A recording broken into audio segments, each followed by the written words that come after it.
اس میثاق کو یاد کرو جو طور کو تمہارے اوپر اٹھا کر ہم نے تم سے لیا تھا۔ ہم نے تاکید کی تھی کہ جو ہدایات ہم دے رہے ہیں ان کی سختی کے ساتھ پابندی کرو اور کان لگا کر سنو۔ تمہارے اسلاف نے کہا کہ ہم نے سن لیا مگر مانیں گے نہیں، اور ان کی باطل پرستی کا یہ حال تھا کہ دلوں میں ان کے بچھڑا ہی بسا ہوا تھا۔ کہو اگر تم مومن ہو تو یہ عجیب ایمان ہے جو ایسی بری حرکات کا تمہیں حکم دیتا ہے۔ ان سے کہو اگر واقعی اللہ کے نزدیک آخرت کا گھر تمام انسانوں کو چھوڑ کر صرف تمہارے ہی لیے مخصوص ہے، تب تو تمہیں چاہیے کہ موت کی تمنا کرو۔ اگر تم اپنے خیال میں سچے ہو، یقین جانو یہ کبھی بھی اس کی تمنا نہ کریں گے، اس لیے کہ اپنے ہاتھوں جو کچھ کما کر انہوں نے وہاں بھیجا، اس کا اقتضا یہی ہے کہ یہ وہاں جانے کی تمنا نہ کریں۔ اللہ ان ظالموں کے حال سے خوب واقف ہے۔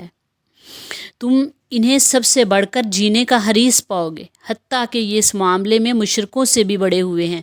ان میں سے ایک شخص یہ چاہتا ہے کہ کسی طرح 1000 برس جیے، حالانکہ لمبی عمر بہرحال اسے عذاب سے تو دور نہیں پھینک سکتی۔ جیسے کچھ اعمال یہ کر رہے ہیں، اللہ تو انہیں دیکھ ہی رہا ہے۔ ان سے کہو جو کوئی جبرائیل سے عداوت رکھتا ہے، اسے معلوم ہونا چاہیے کہ جبرائیل نے اللہ ہی کے اذن سے یہ قرآن آپ صلی اللہ علیہ وسلم کے قلب پر نازل کیا، جو پہلے آئی ہوئی کتابوں کی تصدیق و تائید کرتا ہے اور ایمان لانے والوں کے لیے ہدایت اور کامیابی کی بشارت بن کر آیا ہے۔ اگر جبرائیل سے ان کی عداوت کا سبب یہی ہے تو کہہ دو کہ جو اللہ اور اس کے فرشتوں اور اس کے رسولوں اور جبرائیل اور میکائیل کے دشمن ہے، اللہ ان کافروں کا دشمن ہے۔ ہم نے تمہاری طرف ایسی آیات نازل کی ہیں جو صاف صاف حق کا اظہار کرنے والی ہیں، اور ان کی پیروی سے صرف وہی لوگ انکار کرتے ہیں جو فاسق ہیں۔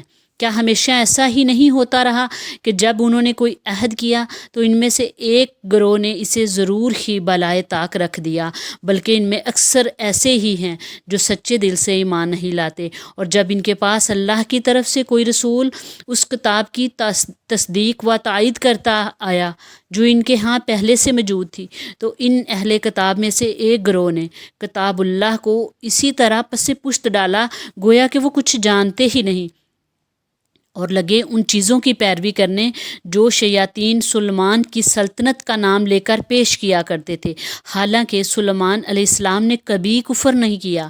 کفر کے مرتکب تو وہ شیاطین ہیں جو لوگوں کو جادوگری کی تعلیم دیتے تھے۔ وہ پیچھے پڑے اس چیز کے جو بابل میں 2 فرشتوں ہاروت اور ماروت پر نازل کی گئی تھی، حالانکہ وہ فرشتے جب بھی کسی کو اس کی تعلیم دیتے تھے تو پہلے صاف طور پر آگاہ کر دیا کرتے تھے کہ دیکھ ہم محض ایک آزمائش ہیں، تو کفر میں مبتلا نہ ہو۔ پھر بھی یہ لوگ ان سے وہ چیز سیکھتے جس سے شوہر اور بیوی میں جدائی ڈال دیں۔ ظاہر تھا کہ اذن الہی کے بغیر وہ اس ذریعے سے کسی کو بھی ضرر نہ پہنچا سکتے، مگر اس کے باوجود وہ ایسی چیزیں سیکھتے تھے جو خود ان کے لیے نفع بخش نہیں بلکہ نقصان دہ تھی، اور انہیں خوب معلوم تھا کہ جو اس چیز کا خریدار بنا اس کے لیے آخرت میں کوئی حصہ نہیں۔ کتنی بری متاع تھی جس کے بدلے انہوں نے اپنی جانوں کو بیچ ڈالا۔ کاش انہیں معلوم ہوتا، اگر وہ ایمان اور تقوی اختیار کرتے تو اللہ کے ہاں اس کا جو بدلہ ملتا تو وہ ان کے لیے زیادہ بہتر تھا۔ کاش انہیں خبر ہوتی۔ اے لوگو جو ایمان لائے ہو، رائنا نہ کہا کرو بلکہ انظر نہ کہو، اور توجہ سے بات کو سنو۔ یہ کافر تو عذاب علیم کے مستحق ہیں، یہ لوگ جنہوں نے دعوت حق کو قبول کرنے سے انکار کر دیا، خواہ اہل کتاب میں سے ہو یا مشرک، ہرگز یہ پسند نہیں کرتے کہ تمہارے رب کی طرف سے تم پر کوئی بلائی نازل ہو، مگر اللہ جس کو چاہتا ہے اپنی رحمت کے لیے چن لیتا ہے، اور وہ بڑا فضل فرمانے والا ہے۔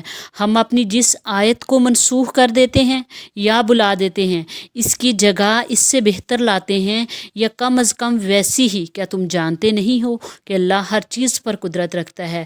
کیا تمہیں خبر نہیں کہ زمین اور آسمانوں کی فرمانروائی اللہ ہی کے لیے ہے، اور اسی کے سوا کوئی تمہاری خبر گیری کرنے اور تمہاری مدد کرنے والا نہیں ہے؟ پھر کیا تم اپنے رسول سے اس قسم کے سوالات اور مطالبے کرنا چاہتے ہو جیسے اس سے پہلے موسیٰ علیہ السلام سے کیے جا چکے تھے، حالانکہ جس شخص نے ایمان کی روش کو کفر کی روش سے بدل لیا وہ راہ راست سے بھٹک گیا۔